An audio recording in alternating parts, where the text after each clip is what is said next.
Overthinking digital, ketika notifikasi menjadi pemicu emosi dalam kehidupan modern yang sepenuhnya terhubung. Kita seringkali terjebak dalam paradoks yang halus. Semakin canggih perangkat yang kita gunakan, semakin rentan pula kondisi emosional kita terhadap hal-hal kecil yang seharusnya tidak memiliki kekuatan apapun atas diri kita. Salah satu contoh paling nyata adalah notifikasi digital, sebuah bunyi singkat, getaran lembut, atau kilatan kecil di layar, yang tampaknya sepele namun mampu membangkitkan kegelisahan yang tidak proporsional. Fenomena ini meskipun tampak sederhana, sebenarnya membuka pintu menuju persoalan psikologis yang jauh lebih kompleks. Sebab sumber kecemasan itu bukan pada notifikasinya, melainkan pada interpretasi mental yang kita bangun secara otomatis dan seringkali tidak disadari. Stoikisme sejak lama menekankan bahwa manusia tidak terganggu oleh peristiwa, tetapi oleh penilaiannya terhadap peristiwa itu. Prinsip ini selaras dengan psikologi modern yang menjelaskan bahwa emosi timbul dari proses kognitif yang menafsirkan stimulus. Notifikasi hanyalah stimulus netral. Ia tidak membawa muatan emosional apapun. Namun pikiran manusialah yang memberi notifikasi itu makna. Ketakutan akan penolakan, rasa cemas akan tuntutan yang belum terpenuhi, kekhawatiran akan potensi konflik, atau bahkan asumsi bahwa seseorang sedang marah atau kecewa. Seringkali, hanya dalam sepersekian detik, pikiran kita melompat pada kesimpulan-kesimpulan yang tidak pernah diperiksa kebenarannya. Dalam pola ini, kita menemukan akar dari overthinking digital ketika otak bekerja jauh lebih keras daripada kebutuhan situasional. Ilmu psikologi mengidentifikasi mekanisme seperti cognitive bias, negative appraisal, dan threat detection system yang bereaksi secara berlebihan terhadap pemicu yang sebenarnya tidak berbahaya. Sistem saraf kita, yang pada masa kuno berevolusi untuk mendeteksi ancaman fisik, kini menganggap notifikasi sebagai potensi bahaya sosial. Ketakutan modern bukan lagi takut dimangsa predator, tetapi takut kehilangan persetujuan, takut tertinggal, atau takut tidak memenuhi ekspektasi orang lain. Dengan demikian, reaksi emosional menjadi refleksi dari persepsi internal, bukan dari realitas faktual. Disinilah kebijaksanaan Stoik bekerja sebagai penawar. Marcus Aurelius pernah menuliskan bahwa kita selalu memiliki kekuatan untuk menolak pendapat yang tidak perlu. Dalam konteks modern, kekuatan ini berarti kemampuan untuk menunda interpretasi. Sebelum menanggapi notifikasi dengan rasa cemas, kita dapat berhenti sejenak, memeriksa pikiran, dan bertanya, apa sebenarnya yang terjadi? Apakah ini fakta atau hanya penafsiran saya? Dengan pertanyaan yang sederhana namun rasional ini, kita menggantikan reaktivitas dengan kendali diri. Stoikisme memulihkan kewenangan atas pikiran, dan psikologi modern menyebut proses ini sebagai kognitif. Reappraisal mengganti interpretasi otomatis dengan interpretasi yang lebih objektif. Namun, ironi terbesar dalam fenomena ini adalah bahwa sebagian besar notifikasi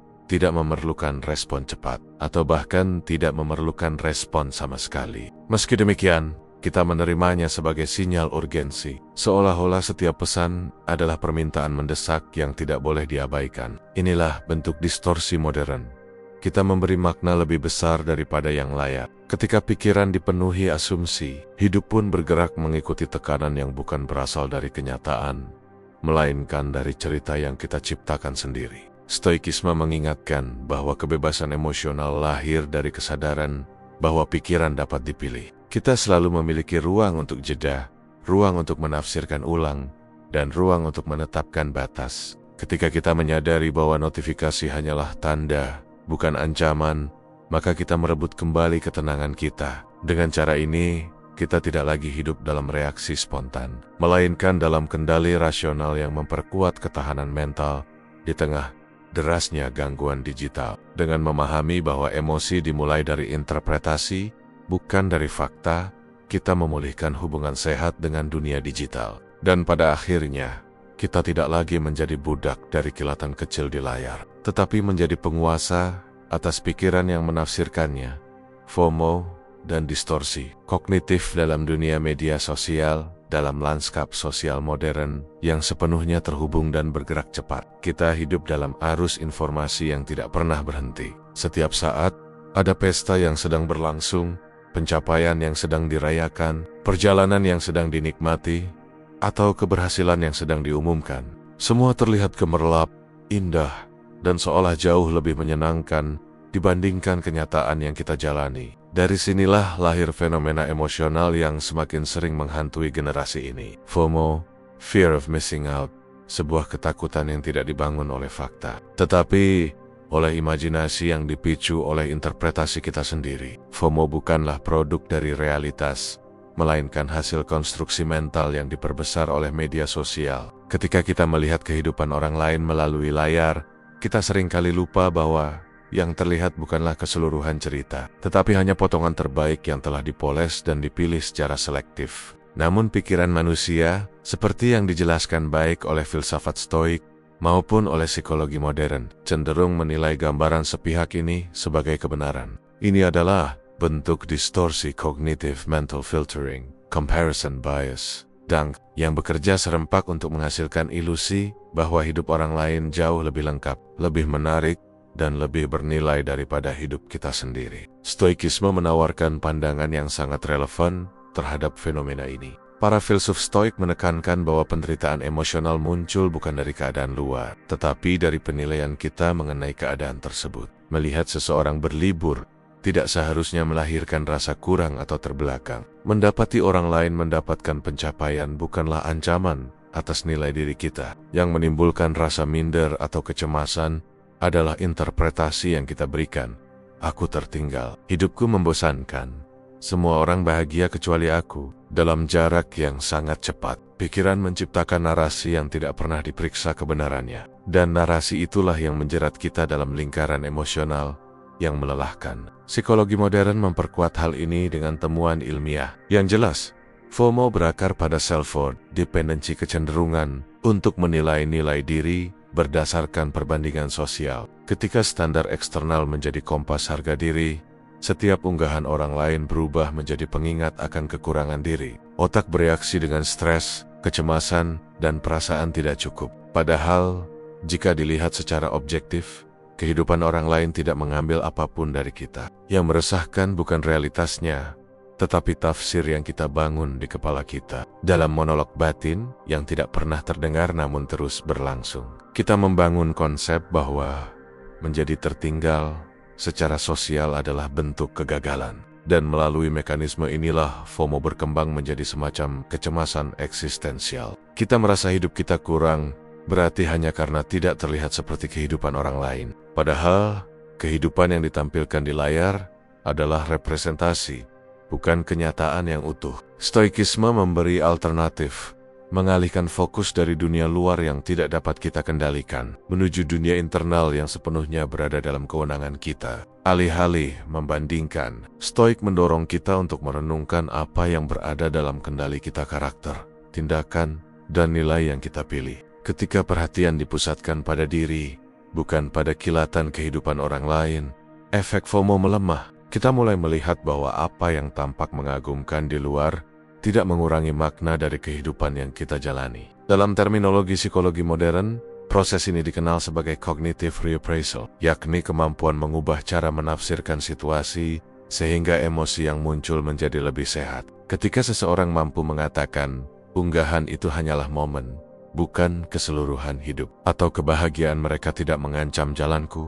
maka mentalnya mulai melepaskan diri dari jeratan distorsi. Pada akarnya, FOMO adalah cermin dari bagaimana kita memandang diri sendiri. Jika kita merasa hidup kita tidak cukup, maka semua yang dilihat akan mempertegas kekurangan. Tetapi jika kita memahami bahwa nilai diri tidak ditentukan oleh perbandingan eksternal, maka unggahan orang lain hanya menjadi informasi, bukan ancaman. Stoikisme dan psikologi modern bertemu pada satu titik fundamental. Emosi lahir dari interpretasi kita. Maka ketika interpretasi kita diperbaiki, hidup pun menjadi lebih tenang, lebih nyata, dan lebih bebas dari kecemasan yang dibangun oleh bayangan kehidupan orang lain.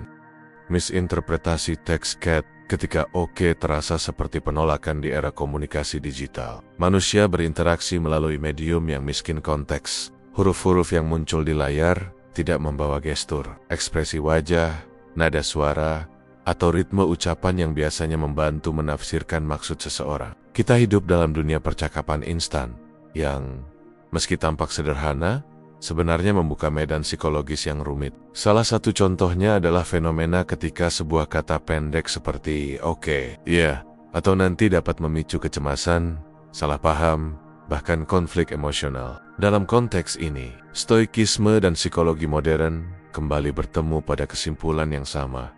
Masalah bukan pada teksnya, tetapi pada interpretasi kita terhadap teks tersebut. Ketika seseorang mengirim pesan singkat tanpa emotikon, tanpa tanda baca, atau tanpa penjelasan tambahan, pikiran kita cenderung mengisi kekosongan makna dengan asumsi. Asumsi itu, sebagaimana dijelaskan dalam teori kognitif modern, bukanlah cerminan objektif dari realitas, melainkan proyeksi dari kekhawatiran dan bias internal. Kita membaca "oke" bukan sebagai persetujuan, melainkan sebagai ungkapan ketidaksukaan. Kita menafsirkan "nanti" sebagai isyarat penolakan. Kita merasa ada sesuatu yang salah, padahal teks itu sendiri tidak membawa emosionalitas apapun. Dengan kata lain, kita tidak sedang membaca pesan orang lain, kita sedang membaca diri kita sendiri. Stoikisme sejak dulu mengingatkan bahwa manusia seringkali tersiksa, bukan karena fakta, tetapi oleh cerita yang ia buat dalam pikirannya. Dalam konteks komunikasi digital, cerita itu muncul ketika kita menganggap pesan singkat sebagai cermin perasaan orang lain terhadap kita. Padahal,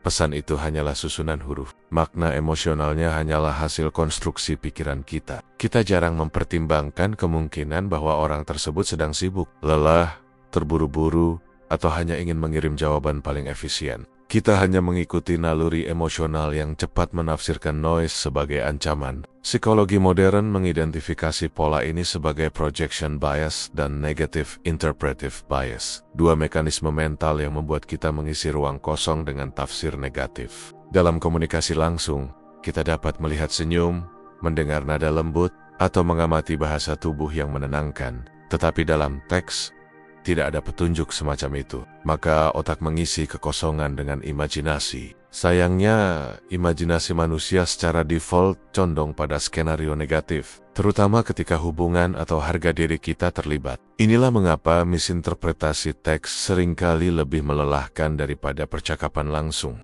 Kita tidak hanya menunggu jawaban, kita menunggu validasi emosional. Kita tidak hanya membaca kata-kata, kita membaca kemungkinan penolakan. Kita tidak hanya menerima pesan, kita menambahkan lapisan makna yang tidak pernah dikirim oleh pengirimnya. Dalam jarak beberapa detik, pesan yang netral berubah menjadi ancaman psikologis. Stoikisme menawarkan respons rasional yang relevan, tunda penilaian. Prinsip ini yang diajarkan Epictetus menegaskan bahwa kita seharusnya tidak memberikan interpretasi instan pada sesuatu yang tidak jelas. Dalam praktiknya, ini berarti menahan dorongan untuk segera mengambil kesimpulan. Ketika menerima pesan singkat, Stoikisme mengajak kita bertanya, apakah saya mengetahui maksud sebenarnya? Apakah ini fakta atau hanya dugaan? Pertanyaan sederhana ini menghambat laju asumsi negatif yang biasanya berkembang tanpa kendali. Sementara itu, psikologi modern menamai proses ini sebagai cognitive reappraisal, mengganti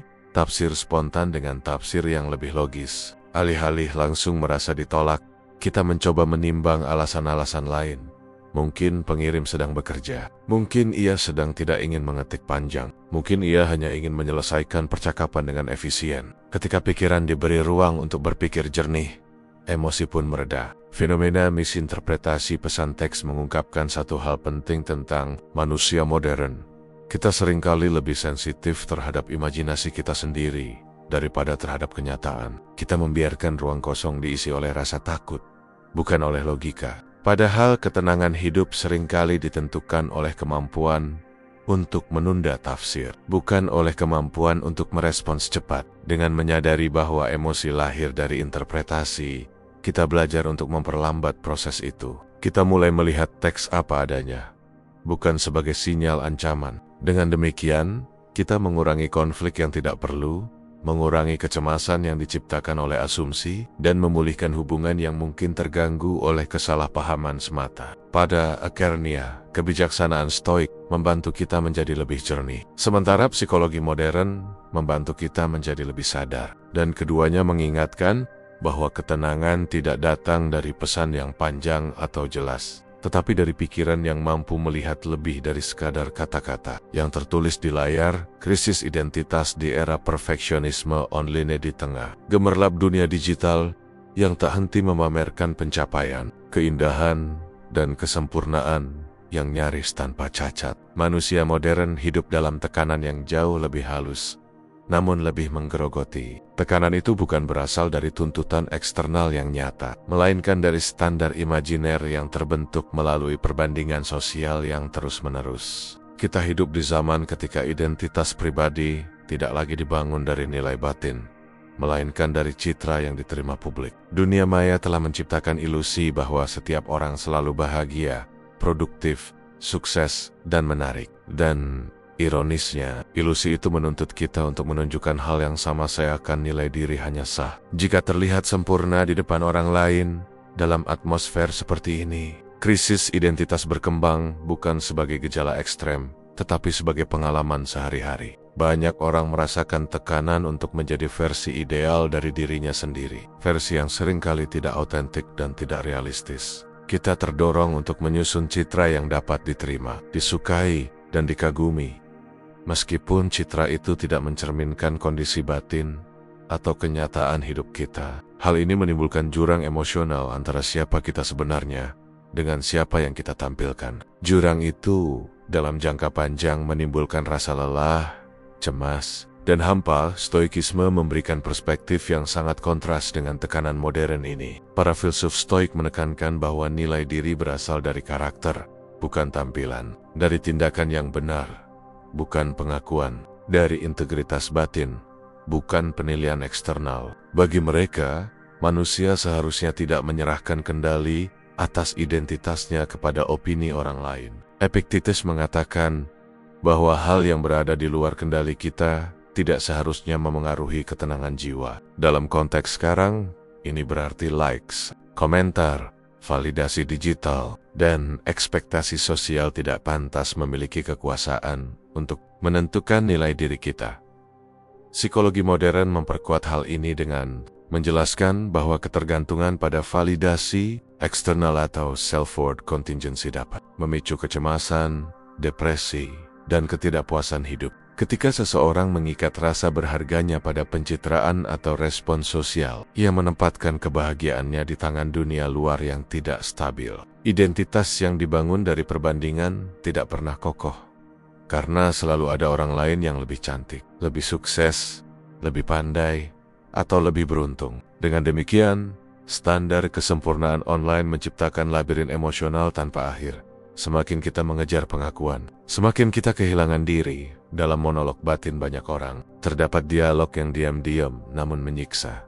Apakah aku cukup berhasil? Apakah hidupku terlihat menarik? Apakah aku layak dihargai jika aku tidak seperti mereka? Pertanyaan-pertanyaan ini lahir bukan dari refleksi mendalam, tetapi dari tekanan untuk memenuhi standar estetika dan prestasi yang tidak memiliki dasar rasional. Dunia maya telah membentuk persepsi bahwa kehidupan harus selalu berada dalam puncak performa. Padahal kenyataan manusia jauh lebih kompleks. Ada hari bake, hari buruk, masa stagnan, dan masa berkembang. Namun pola pikir perfeksionis online tidak memberi ruang bagi ketidaksempurnaan yang sesungguhnya alami. Stoikisme menghadirkan pendekatan yang lebih membebaskan. Ia mengajak kita kembali pada inti diri nilai kebajikan.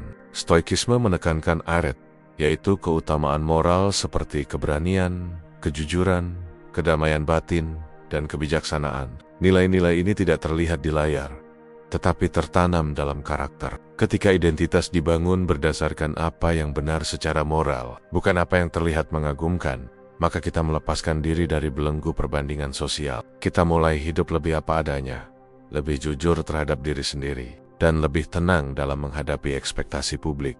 Psikologi modern menyebut proses ini self-concept clarity, kejelasan tentang siapa diri kita tanpa harus mencocokkannya dengan standar sosial. Ketika seseorang memiliki kejelasan diri, ia tidak mudah goyah oleh pencapaian orang lain. Ia mampu menerima bahwa hidup bukan perlombaan, melainkan perjalanan dengan ritme unik masing-masing. Ia memahami bahwa identitas yang kuat tidak dibangun dari kesempurnaan, tetapi dari konsistensi nilai pada Akhirnya, krisis identitas di era perfeksionisme online hanya dapat diselesaikan dengan melihat ke dalam bukan keluar. Dunia digital tidak akan berhenti menciptakan standar baru, namun kita dapat memilih untuk tidak tunduk pada ilusi tersebut. Dengan memadukan kebijaksanaan stoik dan psikologi modern, kita menemukan kebenaran sederhana namun mendalam. Nilai diri tidak lahir dari citra publik, tetapi dari pikiran, tindakan, dan karakter yang kita bentuk setiap hari. Dan hanya ketika kita berhenti mengejar validasi eksternal, kita akhirnya menemukan jati diri yang sesungguhnya. Kebisingan opini publik dan kecemasan berlebihan di tengah arus digital yang tidak pernah surut. Kita hidup dalam ruang sosial yang dipenuhi oleh suara-suara yang saling bertumpuk. Komentar, opini, kritik, asumsi, kecaman, hingga analisis yang muncul dari siapa saja dan kapan saja. Setiap orang memiliki mikrofon. Setiap orang merasa berhak bersuara, dan setiap ucapan, sekecil apapun, dapat bergema dengan cepat melalui algoritma yang memprioritaskan keterlibatan emosional. Dalam suasana ini, manusia modern seringkali terjebak dalam kondisi psikologis yang tidak pernah dialami secara massal di era sebelumnya.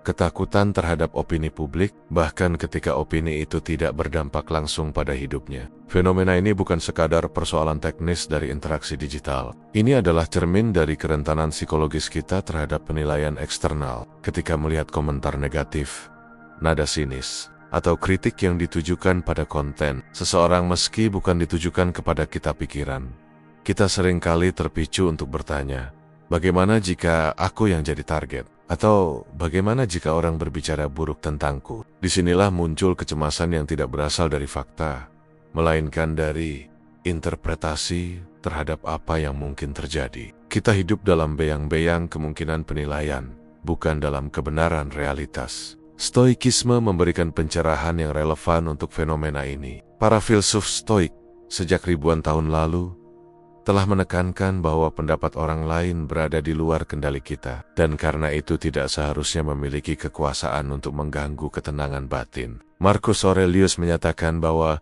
jika sesuatu tidak merusak karakter kita, maka itu tidak merusak diri kita. Dalam konteks modern, ini berarti opini publik tidak memiliki kekuatan objektif untuk melukai kita-kitalah yang memberi opini itu kekuatan melalui penafsiran kita sendiri. Dengan kata lain, kebisingan opini publik adalah suara yang tidak berdaya sampai pikiran kita memberinya tempat. Psikologi modern menegaskan hal yang sama melalui konsep cognitive appraisal, bahwa stres emosional bukan berasal dari stimulus, tetapi dari bagaimana kita menilai stimulus itu. Ketika seseorang melihat komentar negatif, bukan komentarnya yang menyakitkan, tetapi makna yang ia berikan, entah itu rasa takut, rasa malu, atau rasa terancam. Otak modern yang dilatih oleh media sosial untuk mencari persetujuan seringkali menganggap kritik sebagai ancaman sosial yang menggerogoti identitas. Padahal sebagian besar opini publik tidak memiliki relevansi personal, tidak berdampak langsung, dan tidak mencerminkan nilai diri seseorang. Dalam monolog batin manusia modern, seringkali muncul percakapan yang penuh ketidakpastian.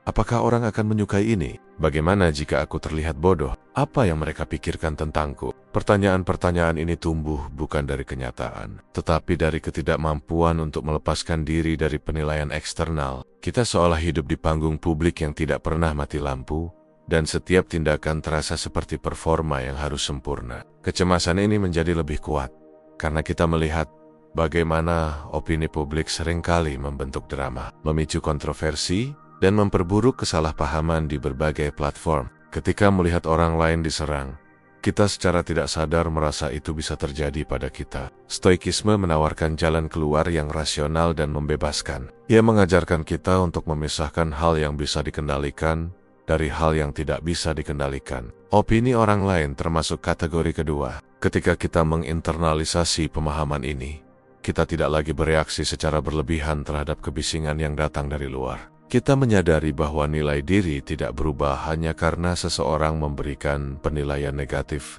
Kita menyadari bahwa kritik bukan definisi, melainkan suara yang lewat. Bahkan jika seseorang salah menilai kita, stoikisme mengingatkan bahwa kesalahan orang lain tidak menentukan kualitas karakter kita. Psikologi modern menyebut mekanisme ini sebagai psychological detachment, kemampuan memisahkan diri dari stimulus yang tidak relevan. Ketika seseorang mampu mengamati opini publik tanpa merasa terancam, ia mulai membangun ketahanan mental. Ketika seseorang mampu mengatakan, "Ini hanyalah suara, bukan kenyataan tentang diriku," maka cengkeraman kecemasan pun melemah. Pada akhirnya, kebisingan opini publik hanyalah gema dari dunia yang terus berbicara tanpa henti. Namun di tengah kebisingan itu, kita selalu memiliki pilihan untuk tidak membiarkannya merusak ketenangan batin. Stoikisme mengajarkan keteguhan, sementara psikologi modern mengajarkan kesadaran, dan keduanya sepakat bahwa kebahagiaan dan stabilitas emosional hanya dapat dicapai ketika kita tidak lagi menjadi tawanan dari apa yang orang lain pikirkan tentang kita. Ketenangan bukan milik mereka yang diam dari dunia, tetapi milik mereka yang mampu berdiri teguh di tengah suara-suara yang tidak pernah berhenti mengelola reaksi. Bukan mengubah dunia. Ada satu kesadaran penting yang sering kali luput dari perhatian manusia modern, bahwa sebagian besar keresahan yang kita rasakan bukan berasal dari dunia itu sendiri, melainkan dari cara kita bereaksi terhadapnya. Dunia, pada hakikatnya, bergerak menurut ritmenya sendiri, tak peduli bagaimana kita ingin ia berjalan. Ia tidak mempercepat langkah hanya karena kita sedang terburu-buru, tidak melambat hanya karena kita ingin menahan waktu, dan tidak menjadi lebih lunak hanya karena kita mengharap kebaikan. Dunia tidak diciptakan untuk menyesuaikan diri dengan kita. Kitalah yang dituntut untuk mampu menempatkan diri secara tepat di dalamnya. Dalam monolog batin yang jujur, saya menyadari bahwa sebagian besar pertengkaran dalam hidup sebenarnya lahir dari ketidakmampuan saya menerima bahwa tidak semua hal patut, atau bahkan bisa, saya ubah. Seringkali, saya masuk ke dalam situasi dengan pikiran bahwa segala sesuatu harus berjalan menurut formula yang saya anggap ideal, bahwa orang harus memahami saya, bahwa keadaan harus sejalan dengan harapan saya, bahwa keadilan harus muncul sesuai standar yang saya tetapkan. Namun dunia bukan panggung kecil dengan lampu yang saya kendalikan. Ia adalah arena luas tempat segalanya bergerak dan bertabrakan secara acak, tak terduga, atau bahkan bersinggungan dengan rencana yang saya buat. Maka, stoikisme menawarkan satu prinsip fundamental. Jangan menghabiskan energi untuk memperjuangkan hal yang tak bisa kau kuasai. Arahkan kekuatanmu kepada sesuatu yang benar-benar tunduk pada kendalimu, reaksimu sendiri. Kita tidak dapat memilih bagaimana orang memperlakukan kita, tetapi kita dapat memilih bagaimana kita menafsirkan perlakuan itu. Kita tidak dapat menutup pintu terhadap masalah, tetapi kita dapat mengatur bagaimana hati kita berdiri ketika masalah mengetuk. Kita tidak dapat mengatur cuaca kehidupan, tetapi kita dapat memilih pakaian mental yang tepat untuk menjalaninya. Terdengar sederhana, tetapi justru disitulah tantangannya. Mengelola reaksi bukanlah tindakan sekejap. Ia adalah latihan sepanjang hidup. Ia menuntut kemampuan untuk berhenti sejenak di antara stimulus dan respons ruang kecil yang seringkali terlewat begitu saja karena kita terlampau cepat dikuasai emosi spontan. Stoikisme mengajak kita untuk menunda keputusan emosional beberapa detik lebih lama, agar kita sempat bertanya pada diri sendiri, apakah ini pantas membuatku kacau? Apakah reaksi ini akan membantu atau justru membakar diriku sendiri? Apakah aku bertindak berdasarkan akal atau sekadar tergelincir oleh impuls? Ketika seseorang berbicara kasar kepada kita, kita biasanya bukan marah atas kata-katanya, melainkan atas interpretasi yang kita ciptakan sendiri, bahwa mereka meremehkan kita, bahwa harga diri kita dipertaruhkan, bahwa kita harus membalas agar terlihat kuat. Namun stoikisme mengingatkan bahwa harga diri bukanlah sesuatu yang bisa direbut oleh orang lain. Ia melekat pada cara kita menilai diri kita sendiri. Tidak ada satupun hinaan yang mampu menggores kita jika kita memilih untuk tidak menawarkannya celah untuk masuk. Sama halnya ketika hidup menghadirkan situasi sulit, kegagalan, kehilangan, penolakan, atau kerugian. Kita tidak selalu bisa mengubah kejadian itu, tetapi kita dapat mengubah cara kita berdiri menghadapinya. Kita dapat memilih untuk belajar, bukan menyerah. Kita dapat memilih untuk merapikan diri, bukan larut dalam kekacauan. Kita dapat memilih untuk tetap tegap meski kondisi tidak ideal, karena ketegapan itu muncul dari dalam diri, bukan dari dunia di luar. Dalam kesunyian batin, saya masuk ke dalam satu kesimpulan. Ketenangan bukanlah hadiah dari dunia yang menjadi lebih baik. Ketenangan adalah hasil dari diri yang menjadi lebih dewasa. Ketenangan bukan diciptakan ketika keadaan berubah, tetapi ketika saya berhenti dipaksa oleh keadaan dan mulai mengelola diri dengan disiplin yang matang.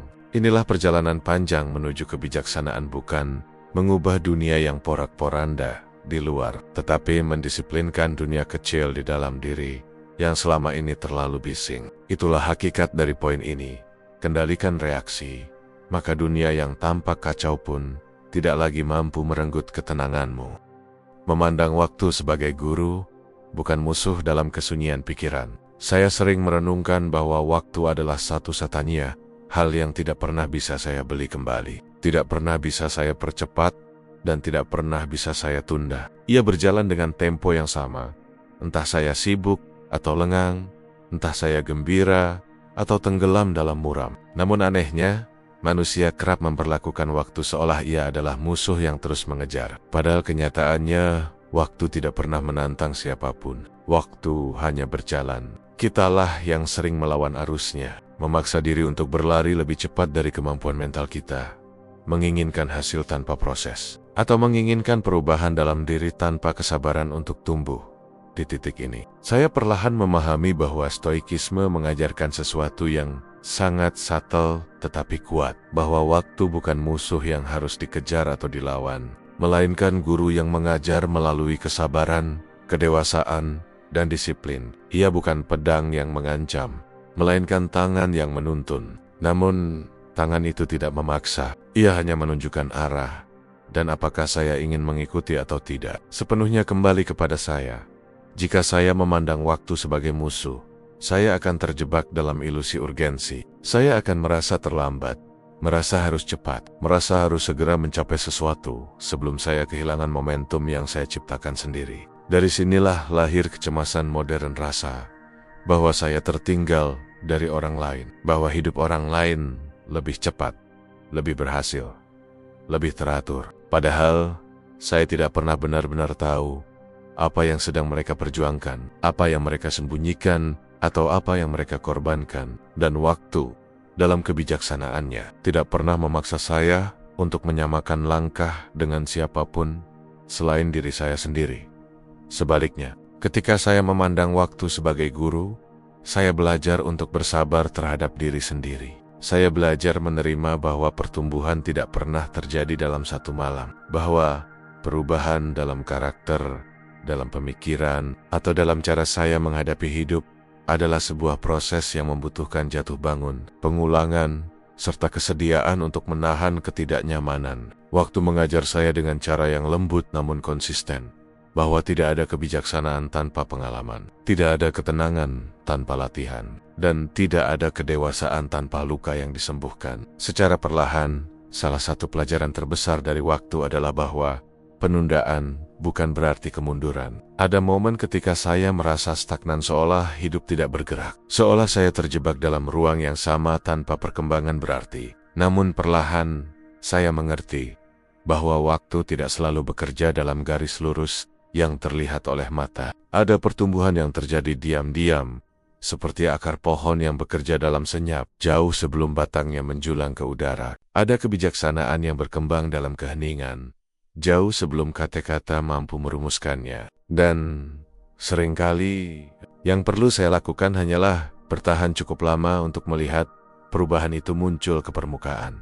Waktu juga mengajar saya untuk menerima bahwa beberapa hal tidak akan berubah secepat yang saya inginkan. Orang lain tidak akan segera menjadi lebih baik hanya karena saya berharap demikian. Kehidupan tidak akan segera memberi saya hasil hanya karena saya bekerja keras sehari dua hari. Waktu mengingatkan saya bahwa hasil adalah pertemuan antara konsistensi dan kesabaran, bukan keinginan yang meledak sesaat. Keinginan hanya membuat saya bergerak, konsistensilah yang membuat saya sampai. Namun di atas semua itu, waktu mengajarkan satu pelajaran paling penting, bahwa hidup bukanlah perlombaan untuk mencapai titik tertentu, melainkan pengalaman yang harus dihayati dalam setiap detiknya. Ketika saya berhenti memperlakukan waktu sebagai musuh, saya berhenti terburu-buru. Saya mulai melihat bahwa ada keindahan di tengah perjalanan. Keindahan yang hilang ketika saya terlalu fokus pada tujuan. Dan saya menyadari bahwa waktu tidak pernah melawan saya. Saya hanya sering melawan diri saya sendiri. Waktu tidak pernah mencuri apapun dari saya. Ia hanya mengajarkan bahwa setiap hal memiliki musimnya. Ada musim untuk berjuang, ada musim untuk menunggu, ada musim untuk menerima, dan ada musim untuk melepaskan. Memahami waktu sebagai guru adalah bentuk tertinggi dari kedewasaan batin. Menerima bahwa hidup berjalan sebagaimana mestinya, dan saya hanya perlu belajar berjalan seirama dengannya, bukan berperang melawannya. Menggunakan prinsip stoik untuk menghadapi tekanan sosial digital. Ada satu fenomena zaman modern yang tanpa saya sadari telah menggeser cara saya memandang diri sendiri. Tekanan sosial digital, dunia maya yang tampaknya menjadi ruang tanpa batas bagi pertukaran ide dan kreativitas. Diam-diam juga menjadi ruang di mana standar-standar semu diciptakan dan ditelan mentah-mentah. Di sana saya melihat orang berpura-pura sempurna, memoles hidupnya, dan menampilkan gambaran yang jauh dari realitas. Dan saya, entah bagaimana, terjebak dalam perangkap untuk menyesuaikan diri pada standar yang bahkan tidak pernah saya yakini. Dalam momen-momen tertentu, saya bertanya kepada diri sendiri, mengapa saya begitu peduli pada penilaian yang datang dari layar yang tidak mengenal siapa saya sebenarnya? Mengapa komentar singkat seseorang yang bahkan tidak saya kenal mampu mengguncang ketenangan saya? Seolah saya menyerahkan kendali emosional kepada tengen-tengen anonim yang tak memiliki kepentingan terhadap hidup saya. Di titik inilah saya mulai kembali pada ajaran stoikisme, sebuah pendekatan yang mengembalikan saya pada prinsip dasar. Hanya pikiran saya sendiri yang dapat menentukan nilai dari sebuah pendapat. Marcus Aurelius pernah berbisik melalui tulisan-tulisannya bahwa manusia tersakiti bukan oleh peristiwa, melainkan oleh penilaiannya terhadap peristiwa itu. Dan saya mulai memahami bahwa komentar pedas, perbandingan sosial, atau ekspektasi digital bukanlah sumber penderitaan itu sendiri. Yang melukai saya adalah bagaimana saya memilih untuk menerjemahkannya. Tekanan sosial digital bekerja dengan cara yang halus, tetapi merusak. Ia membuat saya mengukur hidup saya berdasarkan hidup orang lain. Ia menciptakan kompetisi yang tidak pernah disepakati, pertarungan yang tidak pernah saya daftarkan diri, dan perlombaan yang tidak pernah memiliki garis akhir. Saya menyadari bahwa dunia digital tidak menawarkan ruang untuk jeda. Ia terus bergerak, terus menuntut, terus membandingkan. Dan jika saya tidak memiliki fondasi mental yang kuat, saya akan larut dalam ketakutan untuk tertinggal dan semakin jauh dari diri saya sendiri. Namun, stoikisme mengajarkan sesuatu yang sangat tegas, bahwa kendali diri adalah benteng terakhir yang tidak boleh saya serahkan kepada siapapun. Saya tidak dapat mengontrol apa yang orang lain posting, bagikan, atau komentari. Saya tidak dapat mengontrol bagaimana orang lain memandang saya. Bahkan, saya tidak dapat mengontrol opini publik yang muncul tiba-tiba seperti badai liar. Yang bisa saya lakukan hanyalah mengatur pikiran ruang tempat saya memutuskan apakah saya ingin terguncang atau tetap tenang dalam dunia digital. Prinsip ini menjadi lebih relevan dari sebelumnya. Saya mulai melatih diri untuk bertanya sebelum bereaksi. Apakah ini benar-benar penting? Apakah opini ini mengubah siapa saya? Apakah komentar ini berhak mengambil ketenangan saya? Dan hampir selalu, jawabannya adalah tidak. Dunia digital hanya memegang kekuatan sejauh saya mengizinkannya. Prinsip stoik juga mengajarkan bahwa nilai seseorang tidak ditentukan oleh sorotan publik, tetapi oleh kebijaksanaan tindakan dan ketulusan karakter. Namun di dunia maya, sorotan justru menjadi mata uang. Validasi eksternal menjadi candu yang membuat banyak orang bergantung pada pujian dan rentan terhadap cemoohan. Ketika saya memahaminya, saya mulai melihat bahwa ketenangan dalam era digital hanya bisa dicapai dengan membebaskan diri dari kebutuhan untuk selalu terlihat baik. Saya pun belajar menerima bahwa tidak ada keharusan untuk ikut dalam setiap tren, setiap perdebatan, atau setiap percakapan yang sedang ramai. Diam bukan kelemahan, melainkan bentuk kendali. Mundur bukan kekalahan, melainkan pilihan untuk menjaga jernihnya pikiran. Stoikisme mengajarkan untuk memisahkan apa yang bisa saya kendalikan dari apa yang tidak. Dan di dunia digital, batas itu menjadi lebih jelas dari sebelumnya. Saya hanya bisa mengatur apa yang saya unggah, apa yang saya konsumsi, dan bagaimana saya merespons. Selain itu, dunia maya bukan wilayah kuasa saya. Semakin saya merenungkan hal ini, semakin saya mengerti bahwa tekanan sosial digital hanya kuat ketika saya memberikan ruang untuknya di dalam diri saya. Namun ketika saya berdiri di atas keyakinan bahwa saya bertanggung jawab atas batin saya sendiri, komentar menjadi gema yang jauh. Perbandingan menjadi tidak relevan, dan ekspektasi menjadi kabut yang mudah diabaikan pada akhirnya. Menghadapi tekanan sosial digital dengan prinsip stoik bukanlah tentang menjauhi dunia maya, melainkan tentang menggunakan kebijaksanaan untuk tetap utuh di tengah hiruk-pikuknya. Bukan dunia digital yang harus saya jinakkan, tetapi pikiran saya sendiri, karena di sanalah pada akhirnya seluruh ketenangan bermula. Menemukan ketenangan di tengah ketidakpastian ekonomi dan karier. Ada masa-masa ketika saya duduk sendiri pada malam hari, mencoba memahami mengapa masa depan terasa begitu rapuh. Ketidakpastian ekonomi, kompetisi kerja yang tak kenal henti, dan perubahan industri yang begitu cepat membuat saya bertanya-tanya, apakah saya benar-benar punya kendali atas hidup ini? Atau saya sekadar berusaha mengejar sesuatu yang setiap hari berubah bentuk? Dunia modern seolah dibangun di atas pondasi yang terus bergerak. Hari ini sebuah industri naik, isak ia runtuh. Hari ini sebuah keterampilan dibutuhkan. Dalam hitungan bulan, ia menjadi usang. Sementara itu, saya seperti jutaan orang lainnya menyimpan kekhawatiran yang sama.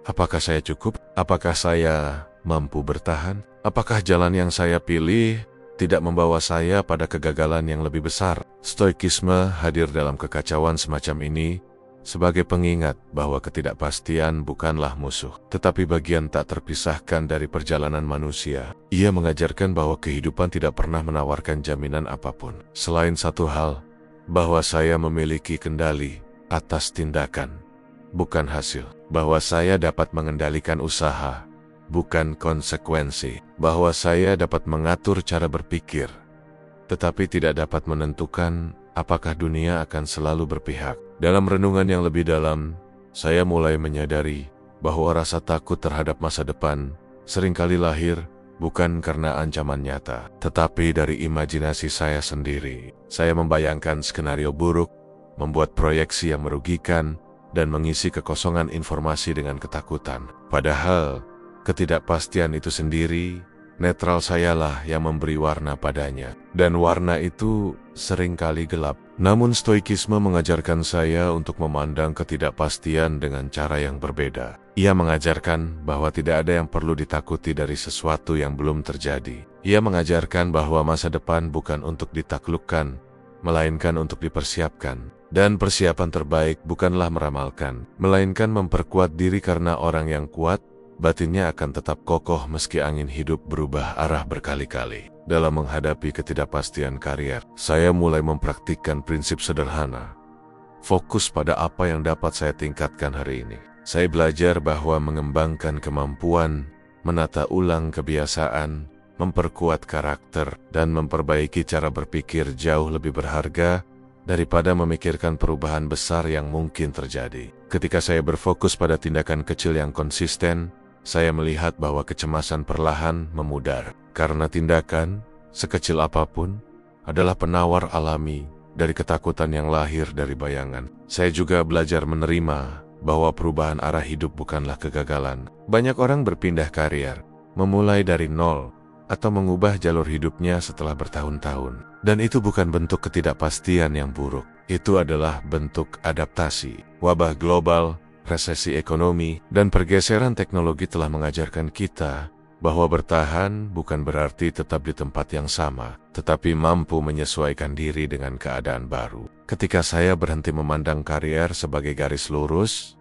dan lebih sebagai ruang berkontur yang harus saya jelajahi, saya merasa lebih ringan. Saya tidak lagi menuntut diri untuk selalu memiliki jawaban. Saya tidak lagi berusaha memaksa hidup berjalan sesuai rencana. Justru saya mulai memberi ruang bagi kemungkinan-kemungkinan bahwa hidup membawa saya ke tempat yang tidak saya rencanakan. Tetapi justru saya butuhkan. Ada ketenangan yang aneh ketika saya akhirnya menerima bahwa saya tidak harus tahu semuanya sekarang. Bahwa ketidakpastian bukan tanda kelemahan diri, tetapi tanda bahwa saya masih bergerak, masih bertumbuh, masih mencari bentuk terbaik dari diri saya. Stoikisme mengajarkan bahwa seorang manusia tidak dinilai dari hasil yang ia dapatkan, melainkan dari keteguhan dan kebijaksanaan dalam menghadapi hal-hal yang tidak ia ketahui. Pada akhirnya, ketidakpastian ekonomi dan karier hanyalah salah satu wujud dari alam kehidupan yang selalu berubah. Dan ketenangan bukan datang dari pengetahuan tentang masa depan, tetapi dari kemampuan untuk tetap tenang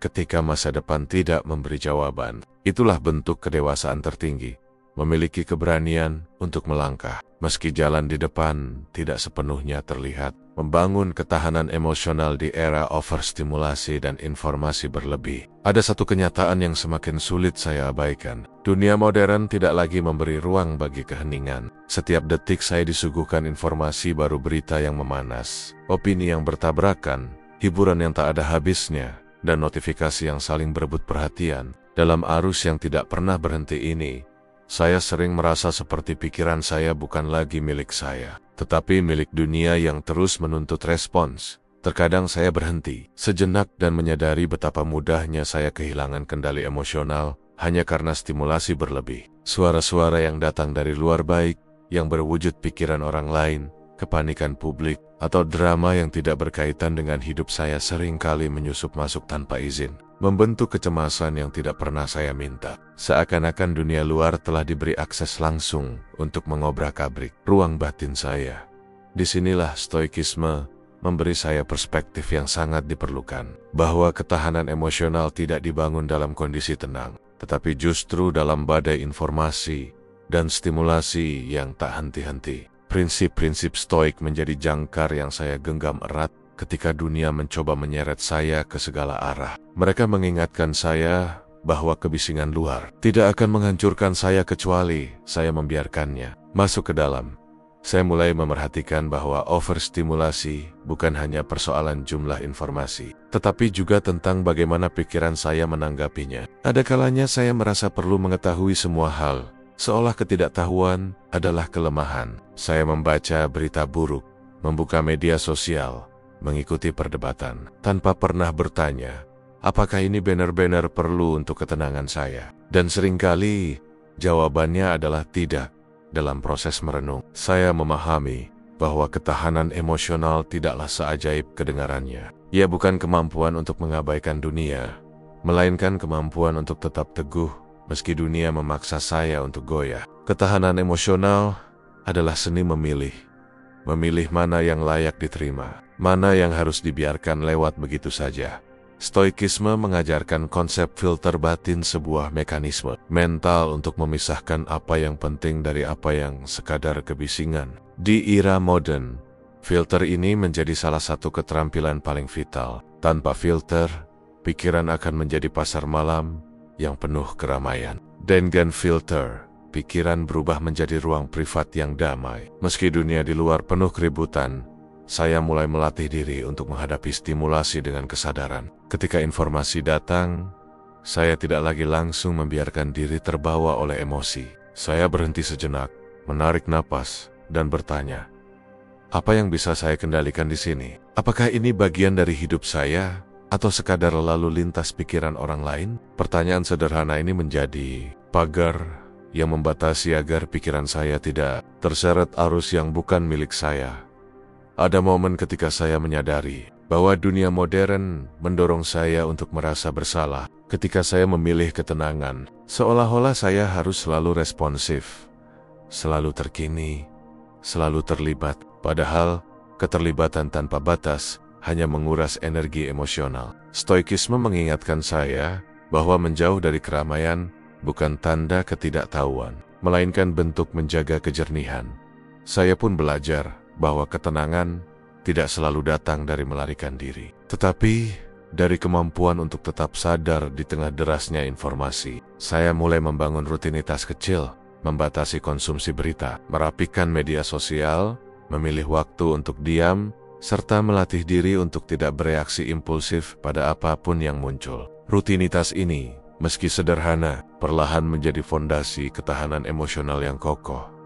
Dan ada satu hal penting yang saya sadari, bahwa ketahanan emosional bukan sekadar kemampuan untuk menahan tekanan, tetapi juga kemampuan untuk kembali pulih dengan cepat. Dunia mungkin mengirimkan ribuan rangsangan dalam sehari, tetapi saya tidak perlu membiarkan semuanya mengambil bagian dari ketenangan saya. Ketahanan emosional adalah kemampuan untuk berkata, saya memilih apa yang masuk ke dalam diri saya. Saya mengerti bahwa di era overstimulasi ini, tantangan terbesar bukanlah melawan dunia, tetapi melindungi ketenangan batin dari serbuan yang datang tanpa henti. Stoikisme memberi saya alat untuk membangun benteng itu, bukan benteng yang mengurung, tetapi benteng yang memungkinkan saya berdiri teguh, melihat dunia dengan jernih dan tetap utuh.